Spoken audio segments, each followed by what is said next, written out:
नमस्कार, स्वागत है आप सभी लोगों का इस पर्टिकुलर सेशन में। होप कि आप सभी लोग ठीक होंगे, सुरक्षित होंगे, सेफ होंगे, अपना ध्यान रखेंगे, अपनी फैमिली का ध्यान। कैसे आप लोग? या आई एम इवन बेटर।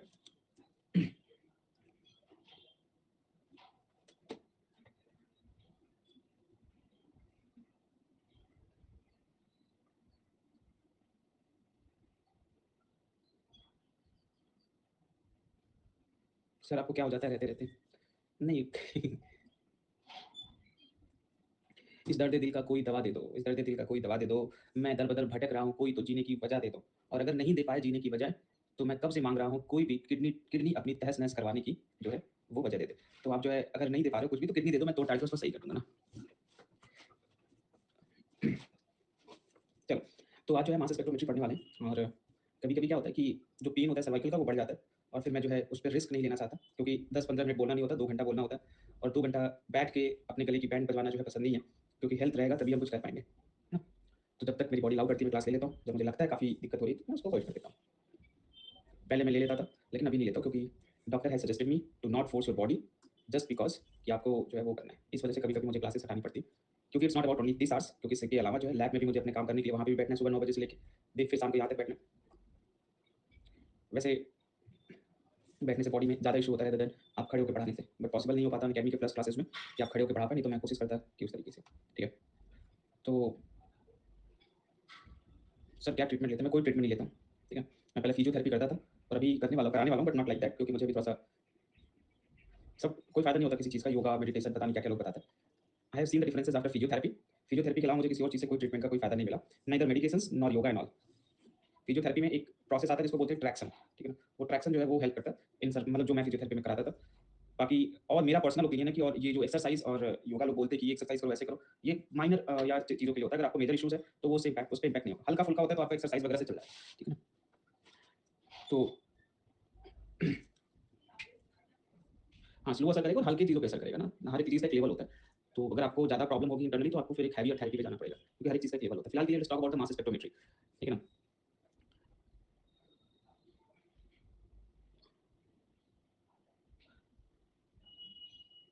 जब हम बात करें, चलो ठीक है वापस आ जाओ। सभी लोगों के अपने अपने कटाक्ष हो गए होंगे, तो let's come back to the topic. अच्छा, आगे बढ़ने से पहले एक क्वेरी मैं आपके साथ पूछना चाहता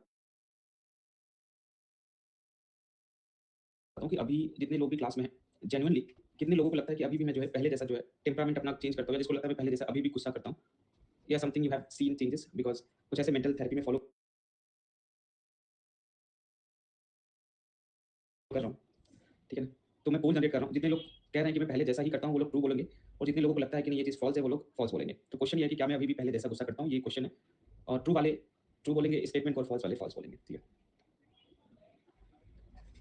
एक्चुअली मेरा बहुत दिनों बाद गुस्सा करने का मन कर रहा है। ठीक है ना, तो मैं नाम जानना चाह रहा था किसको लेके मैं पकड़ के बोलूँ, तो इसके लिए मैंने क्वेश्चन पूछा और कोई रीजन नहीं था। ठीक है, तो इन लोगों का जो नाम आया ना, बस इन लोगों को मुझे जानना था कि इन लोग के ऊपर थोड़ा भड़कने का मन कर रहा था कई दिन से। क्या था ना कि नाम आ जाता है तो देख के भड़कने में अच्छा लगता है, खुशबू, रिया, सौम्या, स्वाति, पूनम। ठीक है, तो अभी क्या है कि आप लोगों को लगता है कि मैं पहले जैसे गुस्सा करता हूँ, सही लगता है यो bro. Let's talk about mass spectrometry. तो अब देखिए ये भी एक स्पेक्ट्रोमेट्री टेक्निक है, जैसे एनएमआर की तरह। हाँ, यस, एनएमआर के कुछ टॉपिक छूटे हुए, कल एक डाउट सेशन है ना। Tomorrow there is a doubt session, in that doubt session we will cover the circular dichroism rest part and as well as NMR rest part ना। ये दोनों जो है हम 1 1 आवर में जो फिनिश कर देंगे। थोड़ा बहुत अगर मास का बचेगा तो वो भी फिनिश कर देंगे। ठीक है, so this techniques will be finished tomorrow in the doubt session, don't forget to watch that session. Now come back to the topic, that is your mass spectrometry. Mass spectrometry as abbreviated as the MS, इसको जो है हम MS भी बोलते हैं, and it is slowly emerge as a very powerful tool to analyse the mass of the biomolecules. इसमें जो है मास पता किया जाता है, और मास पता करने के लिए एक मॉलिक्यूल को जो है मूव कराया जाता है चार्ज करके। तो वन चार्ज पार्टिकल जो है वो मूव कराया जाता है, और उसके बेसिस पे उसका मास जो है वो कैलकुलेट किया जाता है। याद है कि यानी जहाँ पे जो सेपरेशन होता है वो m/z रेशियो पे सेपरेशन होता है, जहाँ पे m/z में z को जो है वो कांस्टेंट रखा जाता है, ताकि हर एक मॉलिक्यूल मास के बेसिस पे सेपरेट किया जा सके। आखिर अगर हमें मास पता ही करना था तो हम इलेक्ट्रोफोरेसिस ही क्यों ना यूज करें? क्यों जो है हम ये सब सारी चीजें कर रहे हैं, है ना। इलेक्ट्रोफोरेसिस भी तो मास को बताता है कि किसका कितना मास है, और उस हिसाब से वो मूव करता है। लेकिन there is a limitation in electrophoresis. Electrophoresis में लिमिटेशन ये है कि वो सिर्फ बायोलॉजिकल सैंपल्स को ही बता सकता है, खासकर जैसे कि आपके प्रोटीन और डीएनए लाइक दैट। लेकिन मास स्पेक्ट्रोमेट्री आपके हर एक बायो मॉलिक्यूल का, चाहे वो केमिकल मॉलिक्यूल हो चाहे बायोलॉजिकल मॉलिक्यूल हो, उन सभी का वो मास बता सकता है, जिसमें कि मॉलिक्यूलैरिटी, जिसमें एटम्स जुड़े हो।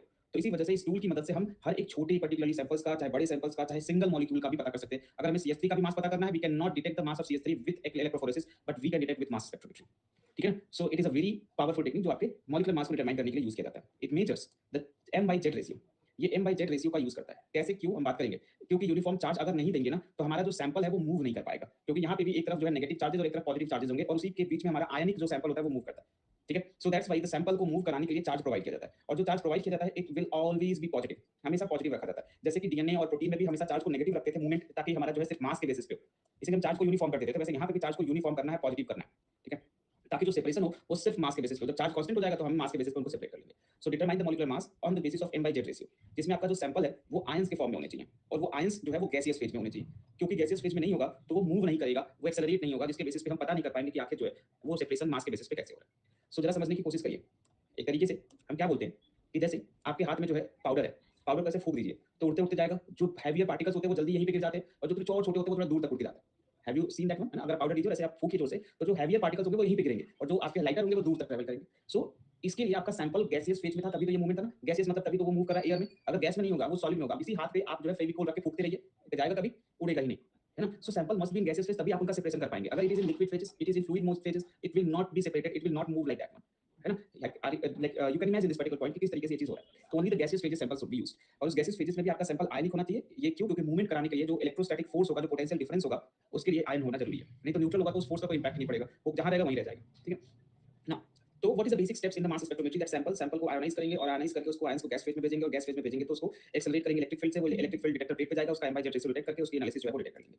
दिस इज द बेसिक फंडा ऑफ द मास स्पेक्ट्रोमेट्री, जहां पे आप क्या करते हैं, आपके पास एक सैंपल है, सैंपल को आप आयोनाइज करते हैं, वो आयोनाइज सैंपल गैसियस फेज में जाता है, और वो गैसियस फेज से उसको हम एक्सेलरेट करते हैं इलेक्ट्रिक फील्ड में, फिर वो डिटेक्टर प्लेट पे जाएगा, फिर वो एनालाइज होगा। सो बेसिक इंस्ट्रूमेंटेशन अगर आप देखेंगे तो लाइक दिस वन, यहाँ से आपने सैंपल को इंजेक्ट किया, ये सैंपल जो है पहले इसको हीट वेपराइज करेंगे, सैंपल को गैसियस फेज में लेके आएंगे, फिर यहाँ पे कुछ सोर्सेज होते हैं जो आयोनाइजेशन सोर्स के तरीके से जाने जाते हैं, वो उनको आयोनाइज करेंगे सैंपल को, वो सैंपल को पार्टिकल एक्सेलरेट किया जाएगा, एक्सेलरेट करके जो है वो इस तरीके से मूव करेगा और डिटेक्टर्स पे जाकर टकराएगा। अभी टकराएगा तो इस पर्टिकुलरली केसेस में जो लाइटर होगा वो ज्यादा पहले पहुंचेगा, और जो हैवीएस्ट होंगे वो थोड़े से पीछे जाएंगे। सीधी सी बात है, मोटू पतलू की कहानी है। स्मॉलर मास, जो जिनका मास जो है वो स्मॉलर होगा, जिनका मास जो है वो स्मॉलर होगा तो वो जो है फास्टर मूव करेंगे।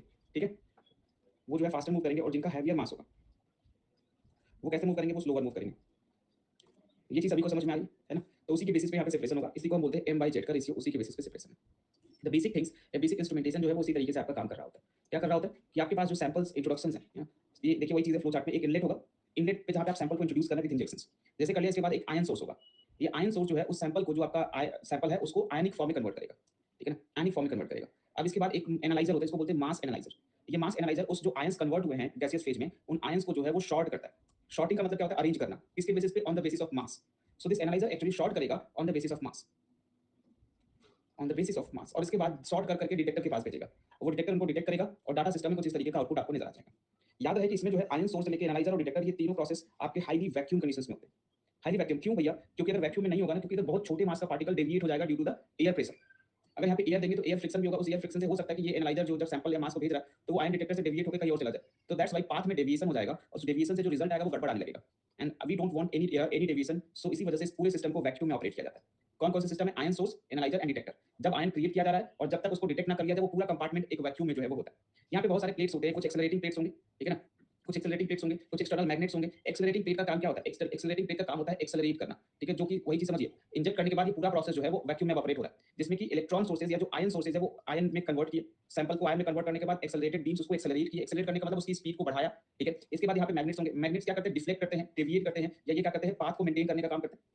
जो पाथ फॉलो कर रहा है आयंस प्रॉपर पाथ में चलता रहे, पता लगा यहीं से डेविएट ना हो जाए, सो ये जो है पाथ मेंटेनेंस के लिए जाने जाते हैं। तो जो पाथवे है वो एक्सेलरेटेड फॉर्म में वो चल रहा था, उसको मेंटेन करेगा, एंड इसके अलावा जो है अनदर फर्दर वो पार्टिकल सेपरेट होंगे हेवीएस्ट और लोवेस्ट में in the presence of external magnetic field. So उस बेसिस पे जो है हम उनको डिटेक्ट कर लेंगे। सो इन द मास स्पेक्ट्रोमेट्री यही आपके तीन कोर कंपोनेंट होते हैं, दो कोर कंपोनेंट, दो भी और कंपोनेंट होते हैं, बट इनमें से तीन सबसे कोर कंपोनेंट है। उनमें से कौन है? एक है सैंपल, एक ionisation, analysis and detection. Sample को पहले आयनाइज करिए, फिर उसकी एनालिसिस करिए, उसको डिटेक्ट करिए और उसका डेटा डिस्प्ले करिए। आयनाइजेशन करने के लिए आपको एक आयन सोर्स चाहिए, एनालिसिस करने के लिए आपको एनालाइजर चाहिए, और डिटेक्शन करने के लिए आपको डिटेक्टर चाहिए। आयोनाइजेशन जो करते हैं उनके लिए कई सारे पर्टिकुलर यहाँ पे मेथड्स हैं, जैसे कुछ इलेक्ट्रॉन इंपैक्ट आयोनाइजेशन है, कुछ है फैब है, फास्ट एटम बम्बार्डमेंट है, कुछ आपके केमिकल आयोनाइजेशन है, कुछ आपके इलेक्ट्रॉन स्प्रे आयोनाइजेशन है, कुछ आपके लेजर डिसॉर्प्शन आयोनाइजेशन है। कुछ इस तरीके से जो है आयोनाइजेशन का मैकेनिज्म या इतने सारे टेक्निक्स जो है वो आयोनाइजेशन के लिए यूज किए जाते हैं। आयोनाइजेशन का बेसिक फंडा क्या है? बेसिक फंडा ये है कि आपका पर्टिकुलरली आयन जो है या आपका सैंपल वो आयनिक फॉर्म में टूट जाए, फ्रेगमेंट हो जाए। फ्रेगमेंटेशन इज वेरी इंपॉर्टेंट, ठीक है। इसके अलावा जो होता है कि जब हम बात करते हैं दिस द केस, आयोनाइजेशन के बाद जो दूसरा कंपोनेंट आता है वो आता है आपका एनालाइजर। अब एनालाइजर जो आता है तो एनालाइजर अब जो आयन टूटे हैं उनको एनालाइज करना है, ठीक है ना, मास के बेसिस पे, मास बाई चार्ज के बेसिस पे, जिसको हम बोलते हैं m by z के बेसिस पे। तो ये एनालाइजर जो है उसको डिटेक्ट करेगा, नॉट डिटेक्ट करेगा, उसको एनालाइज करेगा कौन छोटा है कौन बड़ा है, और उसी के हिसाब से उसको डिटेक्टर के पास भेजेगा। सो इसको एनालाइज करने के लिए आयन ट्रैप है, क्वाड्रापोल है, मैग्नेटिक है and the time of light है, TOF जिसको बोलते हैं। ये सारे एनालाइजर्स हैं। इन सारे एनालाइजर्स का काम होता है कि हमारे जो आयन सोर्स से जनरेट हुए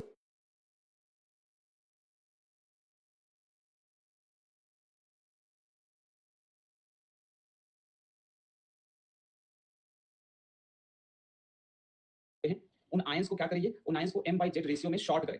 ये एक्चुअली में क्या करते हैं, शॉर्ट करें m/z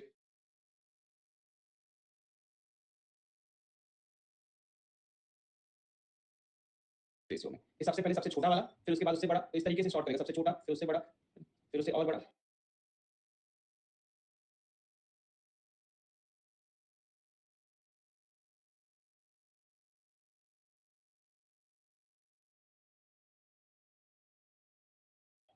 फिर और बड़ा, फिर इस तरीके से जो है वो शॉर्ट कर दिया। समझ में आ रहा है? ये आयंस मोस्टली पॉजिटिव आयंस के फॉर्म में ही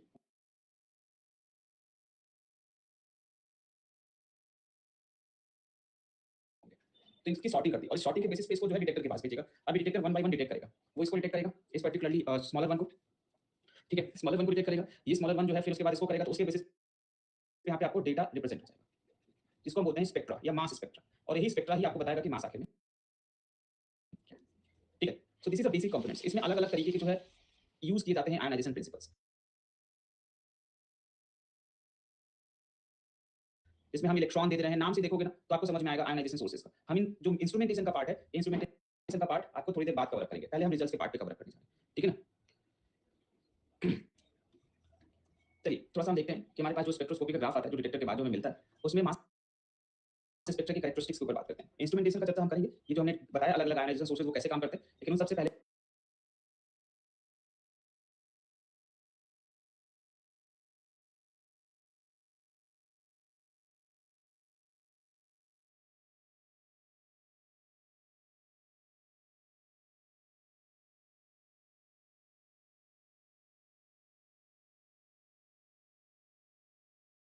जो है हम थोड़ा सा मास स्पेक्ट्रा को रीड आउट करने की कोशिश करते हैं, सो दैट एनालिसिस में आपको, क्योंकि क्वेश्चन स्पेक्ट्रो से ज्यादा आता है, बाकी आएगा थ्योरेटिकल बट लेस आते हैं ना। तो आपके पास जो अल्टीमेटली मास स्पेक्ट्रा जनरेट होता है, वो मास स्पेक्ट्रा जो होता है वो तीन चीजों पे काफी डिपेंड करता है,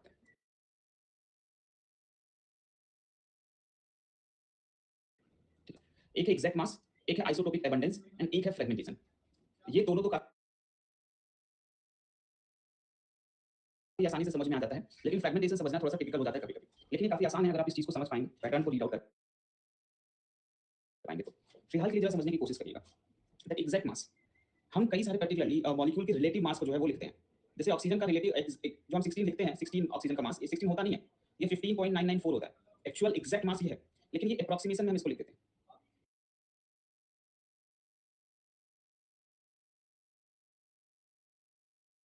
ठीक है। सो इसी वजह से हर एक मॉलिक्यूल का एग्जैक्ट मास होता है, उनके बारे में आपको जानना जरूरी है कि when we talk about the molecular weights in general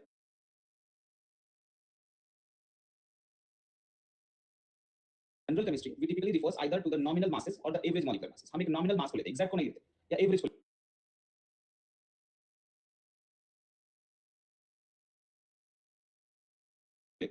Nominal mass is calculated by adding the atomic masses of the predominant isotopes of the all elements rounded off to the nearest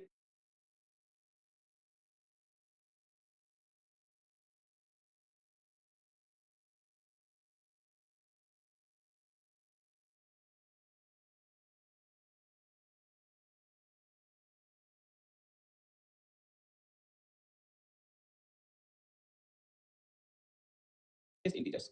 जो nearest integer होता है उसी के हिसाब से हम round of करते हैं, जबकि एग्जैक्ट मास आपका राउंडिंग ऑफ नहीं होते। जरा यहाँ पे देखिए,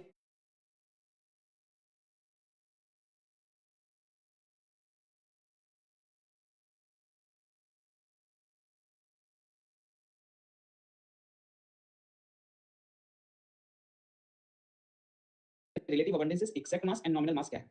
रिलेटिव अबंडेंस का मतलब नेचर में कितने परसेंटेज किस तरीके का जो है, किस मास का कौन सा कंपोनेंट पाया जा रहा है, ठीक है। क्योंकि रिलेटिव अबंडेंस यहाँ पे इसलिए बताया जा रहा है क्योंकि जब आप मास स्पेक्ट्रा को देखते हैं तो उसमें रिलेटिव अबंडेंस आता है, लाइक दिस वन। ये एक मास स्पेक्ट्रोस्कोपी है, इसमें आप देखेंगे तो एक रिलेटिव अबंडेंस है और यहाँ पे m/z आता है। तो ये m/z रेशियो है, जिसमें आपने चार्ज को कांस्टेंट कर दिया, तो आपके पास एक ही पैरामीटर बचा मास, और उसी के बेसिस पे सेपरेशन हो जाता है ना। क्योंकि आपने जेड को कांस्टेंट किया लेकिन मास तो वैरी करेगा ना, और एक ही पैरामीटर बचा, तो उसी के बेसिस पे, जैसे कि मेरे पास अब इसका मास 10 किलो डाल्टन है, इसका 20 है, इसका जो है 30 किलो डाल्टन है, लेकिन अब अगर सभी पे चार्ज अलग अलग होता तो सभी का m/z रेशियो अलग आता। लेकिन अगर इस पे भी चार्ज एक ही है, +1 है, इस पे भी चार्ज +1 है और इस पे भी चार्ज 1 है, तो सभी के लिए z की वैल्यू जो है +1 +1 +1 है। अब इनमें जो है m by z की रेशियो जो हो जाएगा वो 10 होगा, इसमें m by z की रेशियो जो है वो 20 होगा और इसमें 30 होगा। सो इसी के बेसिस पे m by z की रेशियो एक्चुअली में वो डायरेक्टली प्रोपोर्शनल हो जाएगा मास के, क्योंकि आपने z को सभी में कांस्टेंट रख दिया। Are you getting the point? So that's why एक एक्सिस m by z आ गया जो कि मास के बेसिस पे काम कर रहा है, और ये है रिलेटिव अबंडेंस। ये रिलेटिव अबंडेंस जो है वो डिपेंड करता है किस चीज पे, नेचर में पाए जाने वाले कंपोनेंट के ऊपर पे। जैसे ये चीज समझाएंगे आपको, पहले ये देखिए। तो यहाँ पे जो है जैसे 1H1 जिसको कि हम हाइड्रोजन भी बोलते हैं, ये नॉर्मली क्या है, हाइड्रोजन है, और इसका एक आइसोटोप होता है जिसको हम बोलते हैं ड्यूटीरियम, जो कि 1H2 होता है, दैट इज आइसोटोप। ठीक है ना? तो नेचर में लगभग 99.985 यानी 99.985% हाइड्रोजन होता है, लेकिन 0.015% जो है वो ड्यूटीरियम पाया जाता है, होते हैं इतने कम परसेंटेज में। सिमिलरली कार्बन का जो 12 वाला मॉलिक्यूलर वेट वाला कंपोनेंट है C12, नेचर में 98.90 होता है, जबकि कार्बन 13 जो है 1.10% है। जैसे नाइट्रोजन 14 का जो नॉर्मल फॉर्म है वो 99.6% 63% होता है, जबकि 15 वाला जो आइसोटोप्स होते हैं वो 0.3% है।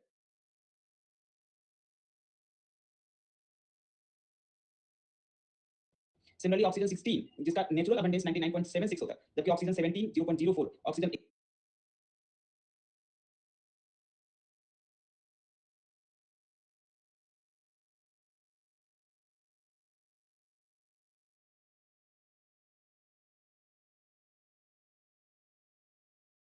0.20। तो दीज आर द रिलेटिव अबंडेंसेस, जहां पे आप नॉर्मल फॉर्म को देख रहे हैं कि वो सबसे ज्यादा मैक्सिमम होते हैं, और जो आइसोटोप्स वाले फॉर्म होते हैं वो थोड़े से या काफी कम होते हैं। नेचुरल फॉर्म अप्रॉक्सिमेटली 99% के आसपास होते हैं, है ना? 99 पॉइंट अगर देखा जाए तो 99 से ज्यादा ही है लगभग सभी केसेस में, इवन कार्बन को अगर छोड़ दिया जाए। इन सभी में जो है एक एग्जैक्ट मास होता है, जैसा कि जो मैंने बताया, हाइड्रोजन का एग्जैक्ट मास 1.0079 होता है, लेकिन हम इसको नॉमिनल मास इसका जो एक तरीके से राउंड ऑफ कर लेते हैं तो हम लिखते हैं कि 1 होगा। सिमिलरली ड्यूटीरियम का जो मास होता है एग्जैक्ट वो 2.0140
है, जिसको नॉमिनली 2 लिख दिया जाता है।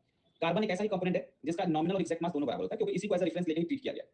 कार्बन जब भी हम बाकी के एटॉमिक मास जो कैलकुलेट किए हैं, जब केमिस्ट्री में आपने देखा होगा, तो इसी को एज अ रेफरेंस लिया कार्बन एटॉमिक यूनिट। इसी एटॉमिक यूनिट से जो है हम फिर बाकी के कंपोनेंट के मास कैलकुलेट, इसलिए ये रेफरेंस है, इसी वजह से इसमें कोई वेरिएशन नहीं होता। ये 12.00 एग्जैक्ट भी है और 12 जो है नॉमिनल भी है।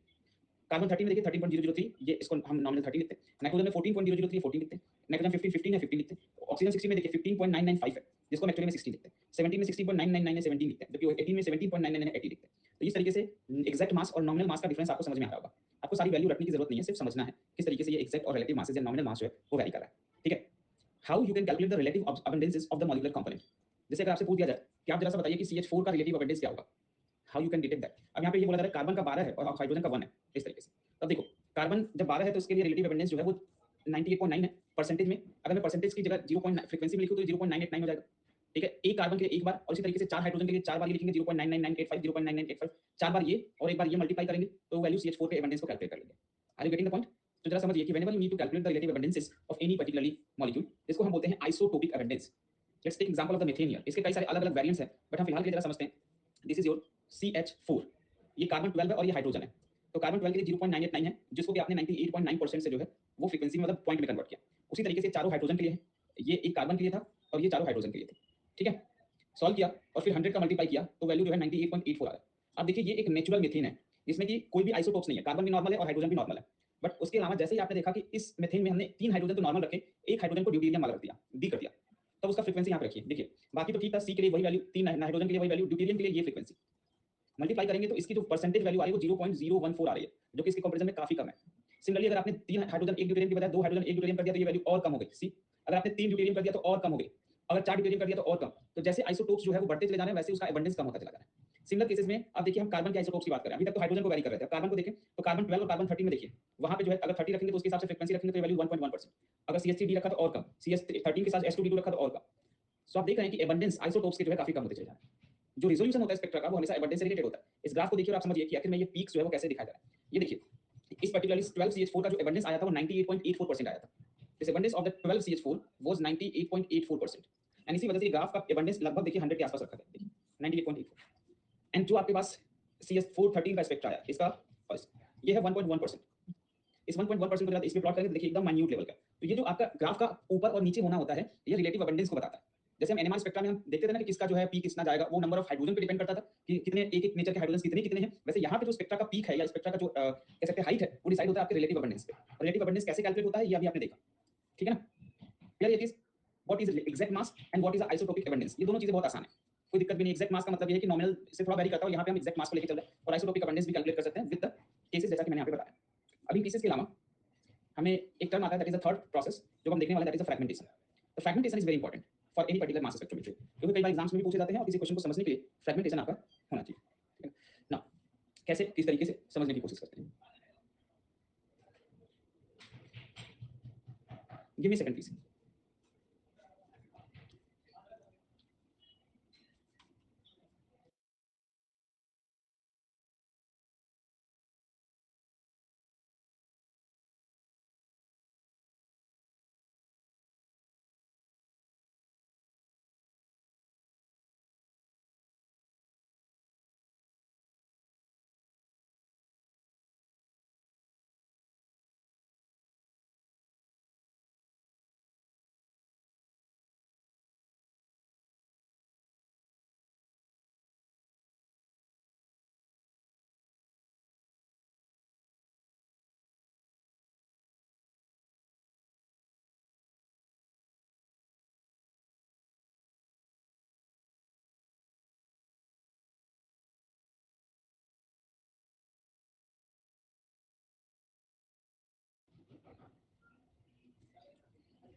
चलो कैरेक्टरिस्टिक्स ऑफ मास स्पेक्ट्रा के ऊपर फ्रैगमेंटेशन रूल के ऊपर बात करने की कोशिश करते हैं। सी हियर फ्रैगमेंटेशंस में एम आई ऑडिबल ना?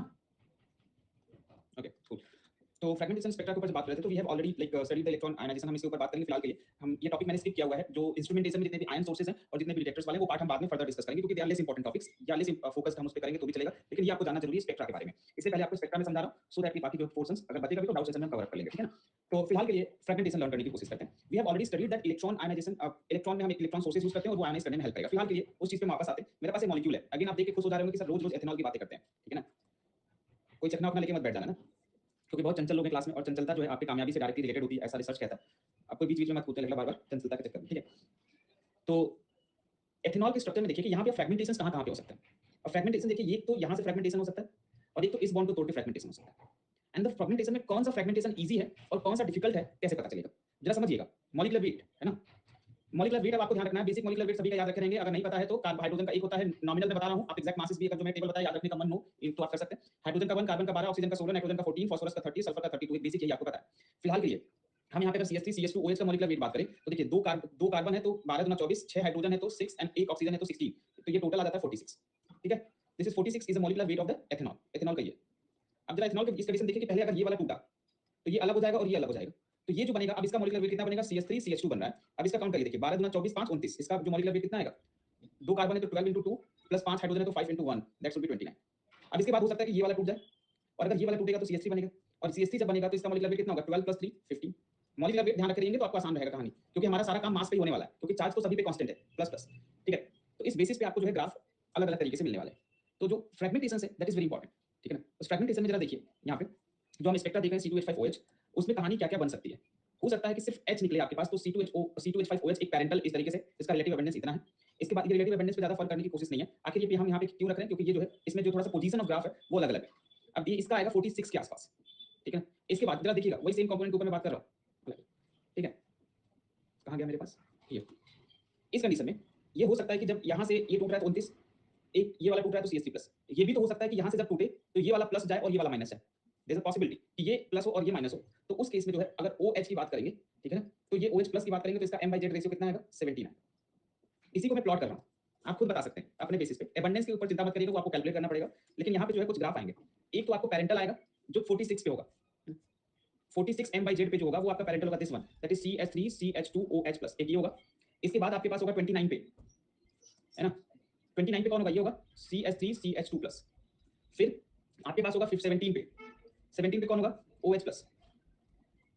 और फिर होगा आपका 15 पे, दैट इज योर CH3+। समझ में आ रहा है ना कि किस तरीके से हम यहाँ से M/Z का रेशियो देखेंगे और उसके हिसाब से जो है आइडेंटिफाई करने की कोशिश करेंगे। अभी फ्रेगमेंटेशन और पढ़ेंगे, चिंता मत करना, फ्रेगमेंटेशन सिर्फ आपको अभी सिखाया जा रहा है, शुरुआत किया जा रहा है। अभी फ्रेगमेंटेशन में स्टीवेंसन रूल के बिना जो है काम नहीं बनेगा। तो इस तरीके से बस आपको रिप्रेजेंट किया जा रहा है कि इसमें आपका जो है किस तरीके से कंडीशंस बन रहा है। अब इस कंडीशंस में जो है सभी कुछ रिलेटिव डिपेंडेंस है और कुछ पोजीशंस है। OH 17 पे है, ये 15 पे है, ये 29 पे आएगा और ये 46 पे आएगा, है ना। थोड़ा पोजीशन इसका इधर होना चाहिए बट दिया नहीं है, इसका भी थोड़ा इधर होना चाहिए, बट पोजीशन थोड़े से गड़बड़ है इस डायग्राम में। बट अल्टीमेटली कुछ इस तरीके का केस जो है वो आपको बनने वाला है फ्रेगमेंटेशन के केसेस में। तो मैंने क्या बताया कि आपके पास जब भी ऐसे कंडीशंस हो तो उसमें चाहे इलेक्ट्रॉन इंपैक्ट हो या इलेक्ट्रॉन स्प्रे हो, उन केसेस में फ्रेगमेंटेशन जो है वो आपके पॉसिबल फ्रेगमेंट इसी तरीके से बनेंगे। एक ये वाला बॉन्ड टूट सकता है, एक ये वाला बॉन्ड टूट सकता है। ये टूटेगा तो या तो OH+ या CH3CH2+ अलग-अलग बनेंगे, इधर टूटेगा तो एक ये और एक तरीके से फ्रेगमेंट की पॉसिबिलिटीज बन सकती है। फिलहाल के लिए what would be the cases, अब जरा समझने की कोशिश करिएगा कि हम फ्रेगमेंटेशन रूल कैसे लेके चलेंगे। हम कैसे बताएंगे कौन सा फ्रेगमेंटेशन ज्यादा बन रहा है, कौन सा कम बन रहा है, कौन इजी तरीके से टूटेगा और कौन डिफिकल्ट होगा। उस कंडीशन के लिए जो है आपको स्टीवेंसन रूल का ध्यान रखना है। स्टीवेंसन रूल क्या कहता है? स्टीवेंसन रूल कहते हैं, ठीक है ना, इनका नाम भी बड़ा मस्त है, ST इवेंसन्स। तो इनकी जो है इवेंसन्स थे, बट ठीक है, जोक सपाट। स्टीवेंसन रूल ये कहता है कि the most probable fragmentation is the one that leave the positive charge on the fragment with lowest ionisation energy. अब ये बोल रहा है कि वो प्रोबेबल फ्रेगमेंटेशन जो है वो आसानी से बनेगा जिसमें जो पॉजिटिव चार्ज वाला कंपोनेंट है उसका आयोनाइजेशन एनर्जी कम हो, वो आसानी से बनेगा, और जिसका आयोनाइजेशन एनर्जी ज्यादा होगा वो थोड़ा डिफिकल्ट से बनेगा। ठीक है, अब इन केसेस में जरा सा समझने की कोशिश करिएगा। यहाँ पे स्टीवेंसन रूल क्या कह रहे हैं, ठीक है, ये इधर की तरफ जो है ये इजी डिफिकल्ट बोल रहा है और इधर की तरफ इजी बोल रहा है। अब इस चीज को जानने से पहले आपको आयोनाइजेशन एनर्जी जानना जरूरी है। What is ionisation energy? किसी को पता है आयोनाइजेशन एनर्जी क्या होता है? पहले ये बता दो, आयोनाइजेशन एनर्जी।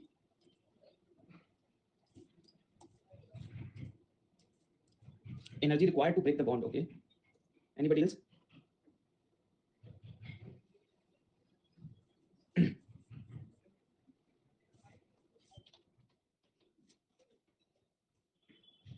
तो जल्दी अगर हम आयोनाइजेशन एनर्जी को बोले तो सिंपल शब्दों में energy required to to remove the electron from outermost shell. ठीक है ना, ये बिल्कुल समझने की कोशिश करिएगा कि कोई भी पर्टिकुलर आयन कैसे आयोनाइज होता है। हमारे पास एक न्यूक्लियस होता है, न्यूक्लियस के बाद बाहर ऑर्बिटल्स होते हैं, और एक्चुअली में आयोनाइजेशन का प्रिंसिपल भी इसी चीज पे काम करता है कि ये जो ऑर्बिटल में इलेक्ट्रॉन्स होते हैं, हम जो भी सोर्सेज होते हैं आयोनाइजेशन के, चाहे वो ESI हो चाहे कोई भी हो, इस इलेक्ट्रॉन को हम नॉक आउट करते हैं। इस इलेक्ट्रॉन को कह देते हैं कि बेटा बाहर निकल जाओ। क्योंकि जनरल केसेस में जरा समझिएगा जनाब कि हमारे पास जितने प्रोटॉन्स है, अगर number of protons is equal to the number of electrons, तो ये जो है आपके जीरो नेट चार्जेस होते हैं। यही तो बेसिक सा पंगा होता है ना। अगर मैं यहाँ पे कार्बन को लेके चलूं तो समझिए कि कार्बन के पास 6 प्रोटॉन है, प्रोटॉन जो होता है उसको पॉजिटिव चार्ज कंट्रीब्यूट करेगा, और इसके पास जो है 6 इलेक्ट्रॉन है और इलेक्ट्रॉन जो है नेगेटिव चार्ज कंट्रीब्यूट करेगा, दोनों मिलकर जो है जीरो हो जाएंगे। लेकिन जैसे आपने कोई भी electron spray, ionisation, fast atom bombardment, किसी तरीके से एक इलेक्ट्रॉन को नॉक्ड आउट कर दिया, एक इलेक्ट्रॉन को, और जिसकी वजह से अब क्या हुआ कि यहाँ पे आप देख रहे थे कि इसके पास जो है 6 इलेक्ट्रॉन थे, मैं 6 बना दे रहा हूँ, 1 2 3 4 5 और 6 ये था। लेकिन अभी क्या है कि इसके ऑर्बिटल में एक इलेक्ट्रॉन नॉकड आउट हो गया, और एक इलेक्ट्रॉन नॉकड आउट होने की वजह से ऑर्बिटल में कितने इलेक्ट्रॉन बचे? 5। यहाँ पे जो है 5 इलेक्ट्रॉन है और प्रोटॉन कितने हैं? 6 प्रोटॉन। तो एक्चुअली में 6 पॉजिटिव और 5 नेगेटिव, जिसकी वजह से एक पॉजिटिव एक्स्ट्रा बच रहा है, एंड दैट्स व्हाई वो क्रिएट करता है चार्ज को। यही आयोनाइजेशन है। आयोनाइजेशन का मतलब कितनी एनर्जी से जो है, ठीक है ना, कितनी एनर्जी की जरूरत पड़ रही है उसको इलेक्ट्रॉन आउटर मोस्ट सेल से बाहर निकालने के लिए। जिसको जितनी ज्यादा एनर्जी की जरूरत होगी उस कंडीशन में इलेक्ट्रॉन को बाहर निकालना उतना ही डिफिकल्ट होगा, मतलब उसकी आयोनाइजेशन एनर्जी हायर है। मतलब if electron removal is easy, अगर इलेक्ट्रॉन रिमूवल इजी है तो इसका आयोनाइजेशन एनर्जी जो कैसा होगा? हायर होगा या लोअर होगा? लेस होगा। और अगर if electron removal is difficult, अगर इलेक्ट्रॉन रिमूवल जो है वो डिफिकल्ट है, आसान नहीं है, तो उसके लिए उसकी आयोनाइजेशन एनर्जी जो है वो हायर होगी। सीधी सी बात है, कितने पैसे या कितनी एनर्जी देने पे ये इलेक्ट्रॉन यहाँ से घर छोड़ के बाहर चलाता है। वो आपने बॉलीवुड मूवीज में देखा होगा ना, तो तुमने मेरी दौलत पाने के लिए जो है संजना से प्यार किया, बताओ संजना को भूल जाने के लिए कितने रुपए लोगे? तुम संजना की जिंदगी से बाहर जाने के लिए कितने रुपए लोगे? वही है, ये इलेक्ट्रॉन को बाहर जाने के लिए एनर्जी चाहिए, कितनी एनर्जी, जितना ज्यादा एनर्जी लेगा उतनी हायर एनर्जी, डिफिकल्ट है उसको निकालना, तो उसकी आयोनाइजेशन एनर्जी हायर होगी। यहाँ पे कॉन्सेप्ट समझ में आ गया? आयोनाइजेशन एनर्जी का पंगा क्या हो रखा है, ठीक है ना। अब आयोनाइजेशन एनर्जी ज्यादा होगा, अब ज्यादा और कम, ठीक है ना, इस चीज को रिलेट करते हैं हम थोड़ा सा इलेक्ट्रॉन डेंसिटी से। Electron density is very important, try to understand this, क्योंकि ये समझेंगे तभी कहानी बनेगी। सी हियर, एक है CH3, ठीक है ना, इस तरीके से CH3 हमारा, और एक है आपके पास बेंजीन, इसके साथ हमारा जुड़ा हुआ है कार्बन। जरा समझिए, इन दिस वन अगर मैं इसको CH3 लिखूं या CH2 लिखूं, बट ठीक है, बट मैं इसको यहाँ पे CH2 लिख रहा हूँ, एक इधर है एक इधर है, और यहाँ से CH3 के साथ एक प्लस आ गया और इसके पास एक प्लस है। दो तरीके से इस चीज को समझा जा सकता है ना। पहला चीज तो ये समझिए कि अगर इसको इलेक्ट्रॉन डोनेट करना था, इसको एक इलेक्ट्रॉन डोनेट करना, बाहर भेजना है, इलेक्ट्रॉन डोनेट बाहर भेजने के लिए ये उतना आसानी से डोनेट कर सकता है जब इसके पास कोई बैकअप प्लान हो ना। It can donate easily electron if it has a backup plan. अगर if it has a backup plan, इसके पास अगर कोई बैकअप है तो इजीली डोनेट करेगा। है ना? क्या बैकअप इसके पास ज्यादा है या किसके पास ज्यादा है? यही समझने की कोशिश करिएगा कि बैकअप की जो बात हो रही है कि अगर बैकअप किसके पास आता है वो बहुत जरूरी है। तो यहाँ पे देखिए पूरा का पूरा बेंजीन रिंग है भैया। इस बेंजीन रिंग में इलेक्ट्रॉन तो पूरा क्लाउड सर्कुलेट कर रहा है, तो इस इलेक्ट्रॉन क्लाउड में बेंजीन रिंग इस इलेक्ट्रॉन ज्यादा देगा और यहाँ से जो है इसको आसानी से कहेगा कि बेटा आसानी से तुम इलेक्ट्रॉन डोनेट कर दो, कोई दिक्कत नहीं। इसी वजह से इस केस में जो है वो लो आयोनाइजेशन एनर्जी होगी इसकी, और इसकी आयोनाइजेशन एनर्जी हाई होगी। Are you getting the point? Even अगर कोई इलेक्ट्रोनेगेटिव एटम आपने जोड़ दिया तब तो और कम हो जाएगा। अगर आपने इलेक्ट्रोनेगेटिव जोड़ दिया तब तो और आयोनाइजेशन एनर्जी और ज्यादा हो जाएगा, डोनेशन पावर और कम हो जाएगी, क्योंकि वो तो और अपनी तरफ खींचेगा भाई, ये तो इलेक्ट्रॉन और देने नहीं देगा, क्या नहीं इधर लेके आओ। उस केस में आयोनाइजेशन एनर्जी और हाई हो जाएगी।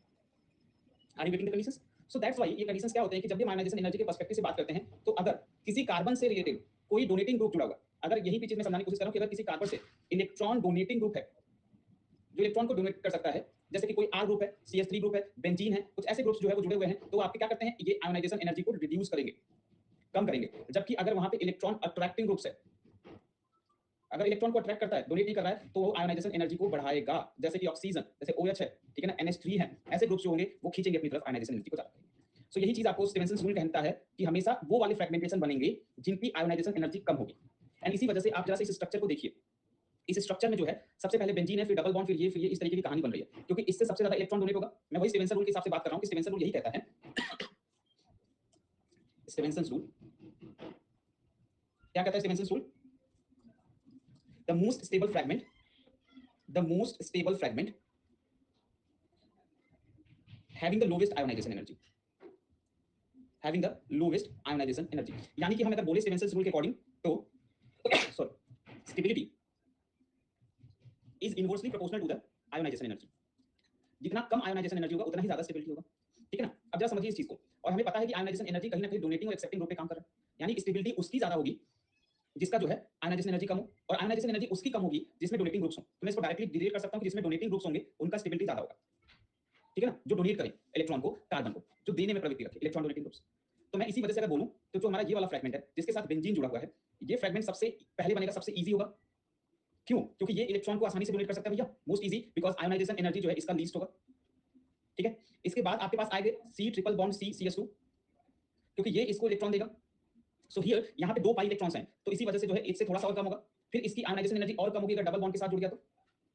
फिर इसके बाद अगर R3, मतलब ये कुछ इस तरीके का स्ट्रक्चर बन गया, C प्लस जो है वो 3 R ग्रुप से जुड़ गया जो डोनेट करे कार्बन कार्बन कार्बन, फिर ये, फिर इसके बाद आएगा ये C प्लस जो है वो 2 R से जुड़ गया, ठीक है। फिर इसके बाद ये C प्लस जो है वो किससे जुड़ गया, सिर्फ एक R से। फिर इसके बाद ये C प्लस जो है वो CH3 से जुड़ गया। इस तरीके से आपको जो है आयोनाइजेशन एनर्जी उसकी घटती हुई बढ़ती हुई चली जाएगी, और इजी से वो जो है डिफिकल्ट हो जाएगा, और इससे डिफिकल्ट और हो जाएगा तो वो कार्बन जो है FON से जुड़ जाए तो, ठीक है ना। मैं यहाँ पे जो है थोड़ा सा इसको छोटा लिख रहा हूँ समझने के लिए। तो यहाँ पे जो है डिफिकल्ट के बाद अगर C प्लस जो है वो किसी से अटैच हो जाए, यहाँ पे इधर F और O और N, तो उसका और एनर्जी, आयोनाइजेशन एनर्जी और ज्यादा जो है मैक्सिमम हो जाएगा, और उसका बनना और डिफिकल्ट हो जाएगा। ये जो डिफिकल्ट और इजी बता रहे हैं ये फ्रेगमेंटेशन की बात कर रहे हैं कि कौन सा आयन कितना स्टेबल होगा। तो ये वाला आयन जो कम है, इजी है, और ये आयन ज्यादा स्टेबल होगा, ये सब मीडियम्स में। और यहाँ पे जो होंगे ये डिफिकल्ट है, इनका आयोनाइजेशन एनर्जी जो है वो हाइयर है, एंड इनकी स्टेबिलिटी जो है वो कम है। ये बात सभी को समझ में आ गई? इस तरीके से मैंने जो है आपको आयोनाइजेशन एनर्जी से स्टीवेंसन रूल से रिलेट किया कि कौन से फ्रेगमेंटेशन की प्रोबेबिलिटी ज्यादा है, स्टेबिलिटी ज्यादा है, और किसकी कम है, क्योंकि इसी रूल पे ही काम करना है आपको। यही रूल आपको फ्रेगमेंटेशन जब भी कोई एग्जांपल के तौर पे बोलेगा तो आपका कंडीशन आएगा। भाई देवमाल्या, ये बताओ जब तुम्हारे स्कूल में एडमिशन हुआ था तो कितना डोनेशन दे रहा है, कितना डोनेशन दिया है स्कूल में जब एडमिशन हुआ था? क्योंकि लगता तो नहीं कि एनसीईआरटी का भी खोल के देखा ब्रो। बेंजीन एक ऐसा स्ट्रक्चर होता है जिसमें कि ये डबल बॉन्ड अवेलेबल होते हैं, साइक्लिक स्ट्रक्चर, जिसमें सबसे ज्यादा पाई इलेक्ट्रॉन की डेंसिटी होती है, और यही पाई इलेक्ट्रॉन की डेंसिटी जो है उसको देखिए, अभी यहाँ पे बताया था, ठीक है ना, सबसे ज्यादा। क्योंकि बेंजीन का जो स्ट्रक्चर होता है, कभी अगर गलती से एनसीईआरटी खोल के 12 11 में पढ़ा होगा तो वैसे स्ट्रक्चर होता है जिसमें रेजोनेंस होता है। और ये स्ट्रक्चर न जाने कितनी दफा बता चुका हूं मैं, एरोमेटिक अमीनो एसिड में रेजोनेंस के केसेस में कि ऐसा कैसे रेजोनेंस होता है, there is a pi electron relocalisation, and due to this one यहाँ पे इलेक्ट्रॉन की डेंसिटी सबसे ज्यादा होती है। इसी वजह से इसमें सबसे कम आयोनाइजेशन एनर्जी आ रहा है, क्योंकि सबसे आसानी से जो है इलेक्ट्रॉन डोनेट कर देगा इस कार्बन के लिए, ठीक है। बट हमको लगता है कि डोनेशन पक्का दिया जाए, पक्का, ठीक है। तो यही पे मैंने आपको केसेस बताया कि जितना ज्यादा स्टेबिलिटी उतना ही इजी उनको फॉर्म करना है, ठीक है ना। यहाँ पे लेस आयोनाइजेशन एनर्जी होगा, मोर नहीं होगा। Less ionisation energy, more easy to form, and more easy to form, तो आयन जो है वो स्टेबल होगा, ठीक है ना। चलो अब इसी चीज को आगे हम लेके चलने की कोशिश करते हैं।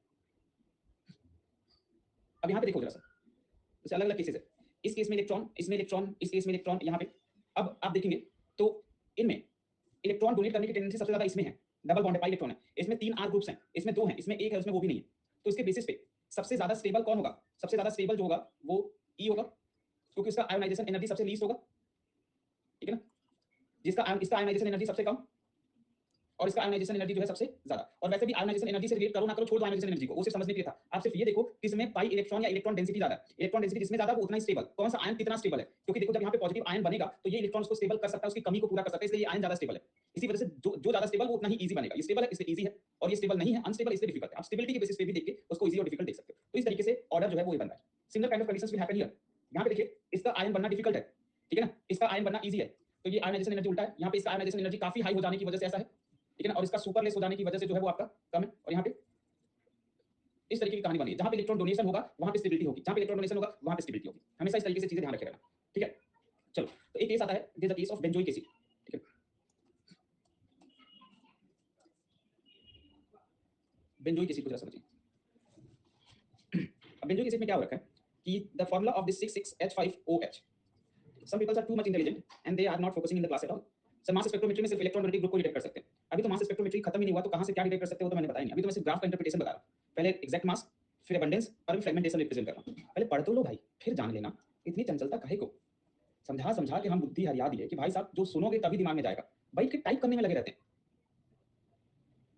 डाउट है तो बैठ के टाइप करते हैं, जो बताया जाए वो इंपॉर्टेंट है। आपके दिमाग में आए हुए डाउट्स मैं जानता हूं वो रिलेवेंट हो सकते हैं, नहीं भी हो सकते हैं, लेकिन जो टीचर बोल रहा है वो ज्यादा इंपॉर्टेंट है, उसी से क्वेश्चन बनेगा। डाउट तो आप जो है अपने आप रिजॉल्व हो जाता है थ्रू आउट द क्लास, पूरा कॉन्सेप्ट देखेंगे तो। हमारे पास डाउट हमेशा इनकम्प्लीट नॉलेज से आता है, ठीक है ना। तो ये आपके पास बेंजोइक एसिड का स्ट्रक्चर है। कई लोग बोले किसी को फोकस नहीं है, किसी एक ने बताया कि भैया यहाँ पे COOH होगा, ठीक है। इस तरीके का ये स्ट्रक्चर है बेंजोइक एसिड।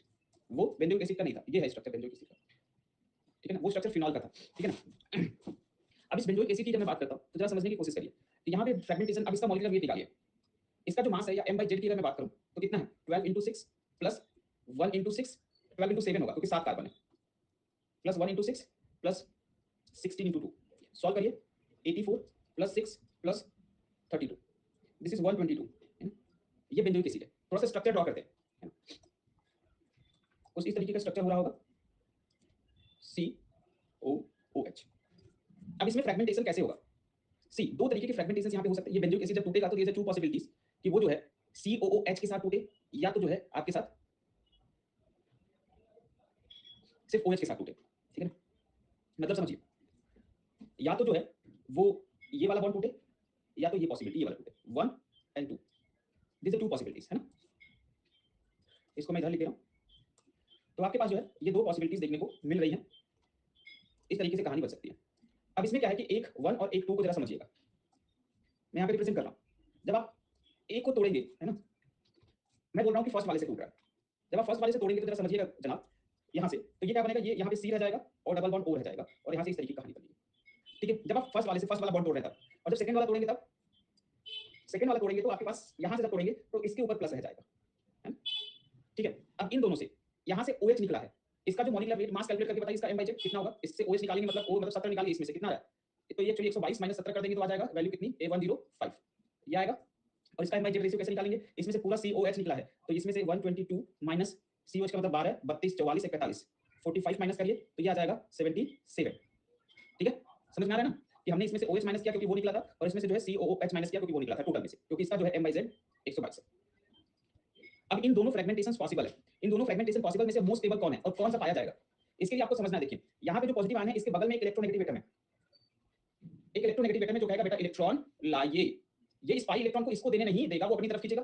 एंड जब इस पर्टिकुलरली इलेक्ट्रोनेगेटिव एटम जो है अपनी तरफ इलेक्ट्रॉन को खींचेगा, स्पाई इलेक्ट्रॉन को, तो जिसकी वजह से ये पर्टिकुलरली जो फ्रेगमेंटेशन है वो अनस्टेबल होगा, ठीक है। समझ में आ रहा है, ये अनस्टेबल होगा, जबकि यहाँ पे ऐसा कुछ नहीं है। इसके जो पाई इलेक्ट्रॉन्स है ये इस आयन को स्टेबलाइज करेंगे, तो ये वाला जो है वो स्टेबल होगा।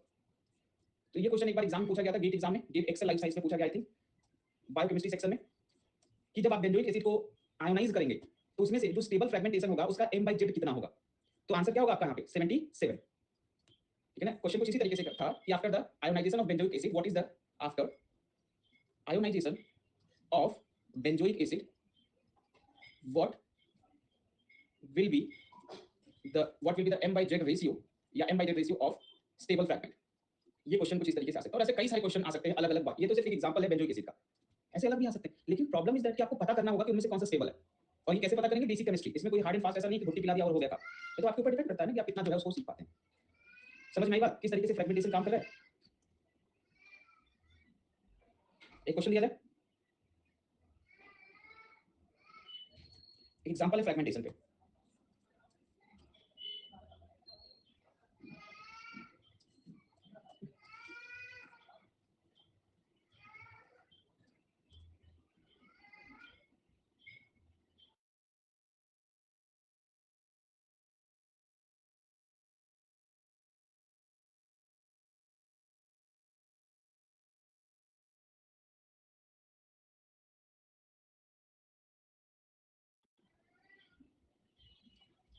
ये स्ट्रक्चर है मेरे पास, इस स्ट्रक्चर में आपको बताना है, मैं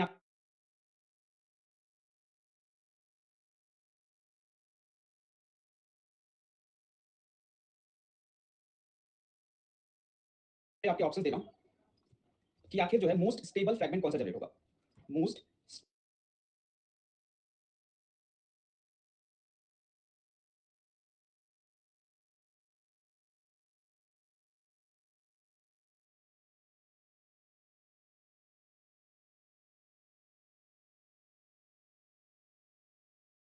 स्टेबल फ्रैगमेंट्स कौन सा, मैं ऑर्डर भी पूछ सकता हूँ बट मैं अभी फिलहाल के लिए मोस्ट स्टेबल फ्रैगमेंट पूछ रहा हूँ, ठीक है ना।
बहुत मुश्किल है टॉपिक, बहुत ज़्यादा, बहुत क्रिटिकल भी है। जिस हिसाब से लोगों को समझाया जा चुका, ऑर्डर दिखाया जा चुका, लोग फिर भी नहीं समझ रहे हैं। ये जहाँ पे ऑप्शंस आपके दिए जा रहे हैं उसमें से पॉजिटिव आंसर को देखिए,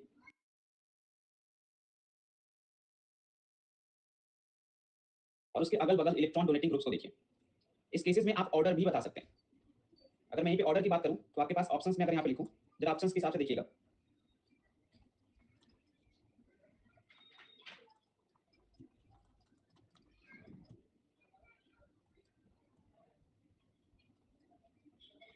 ये ऑर्डर जो है वो स्टेबिलिटी का है, स्टेबिलिटी का ऑर्डर है, ठीक है ना। आपको इसके हिसाब से बताना है। 40% लोग भी कर पाना मुश्किल है। क्यों हैं? हैं?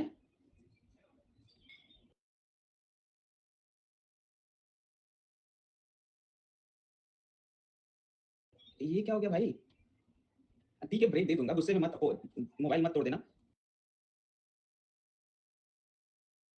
कि ठीक है, मैं समझ गया आप लोग गुस्से में आंसर दे दिए। मैं जो है वो आपको ब्रेक दे दूंगा, गुस्से में मत पोल करिए, ठीक है।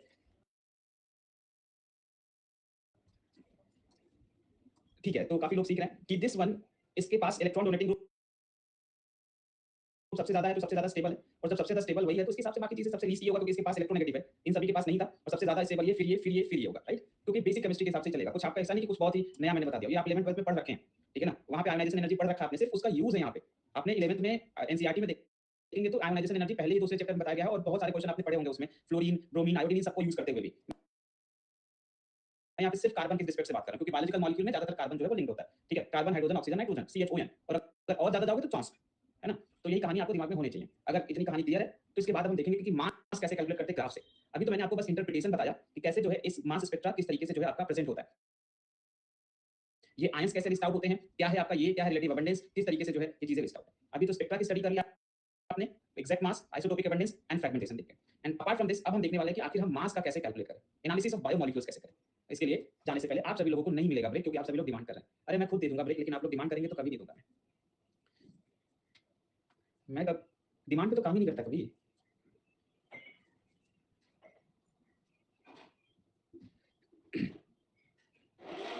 सर चंगू जो ओके, एक दिन चंगू जो है ऑफिस से पहुंचते ही चंगू की बीवी ने चंगू को पकड़ के कूट दिया। चंगू को समझ में नहीं आया कि आखिर उसे कूटा क्यों गया। चंगू बहुत ही आश्चर्यजनक स्थिति में अपनी बीवी से पूछा कि आखिर तुमने मुझे मारा क्यों? तो चंगू की बीवी बोलती कि मैंने तुझे प्रिया के साथ देखा था। तो बोलता था प्रिया के साथ? मैं किसी प्रिया को नहीं जानता। तो चंगू की बीवी बोलती नहीं, मैंने तुझे प्रिया के साथ देखा था। बोलती कहाँ देखा था? तो चंगू की बीवी बोलती है सपने में।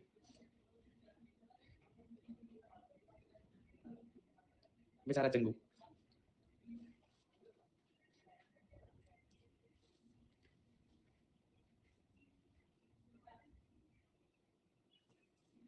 होता है कभी कभी ऐसा जिंदगी में, बहुत कुछ होता रहता है। One more sir.